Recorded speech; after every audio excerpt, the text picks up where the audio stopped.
कभी कभी मैं कहता हूँ कि भगवान बुद्ध को मैं भी मानता हूँ, लेकिन भगवान बुद्ध का रास्ता और मेरा रास्ता एक जगह अलग है।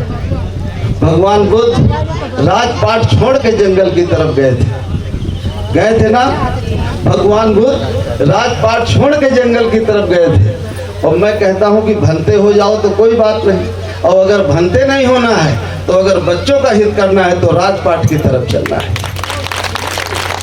आपकी समस्या का समाधान वही है, कहीं और दूसरी जगह नहीं है। अगर घर परिवार छोड़ करके भनते बन जाना है, बिहार में रह लेना है तो अलग बात है, लेकिन अगर गृहस्थ आश्रम में रहना है और रोटी कपड़ा मकान स्वास्थ्य शिक्षा रोजगार की अगर जरूरत है तो वो सारी समस्या का समाधान राजपाट से है। जहाँ अशोका बैठा था, जिसके कारण उसकी लाट लगा रहे हैं, उसको याद कर रहे हैं। अशोक को इसलिए थोड़ी याद करते हैं कि साग भाजी बेचता था। अशोक को इसलिए याद करते हैं कि चक्रवर्ती सम्राट था, राजा था।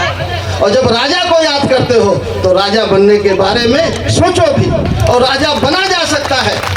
पहले राजा बनने में तलवारें बंदूकें चलती थी, लाखों सेनाएं मारी जाती थी, तब राजा बनता था। और आज राजा बनने के लिए सेनाएं मारने की जरूरत नहीं है, जिसको ज्यादा वोट मिल जाते हैं वही राजा बन जाता है। जिस दिन अपने वोट को बेचना बंद कर दो, दारू में पैसे में 5 किलो अनाज में साड़ी ब्लाउज में, जिस दिन अपने वोट को बेचना बंद कर दोगे उसी दिन सारी समस्याओं का समाधान हो जाएगा।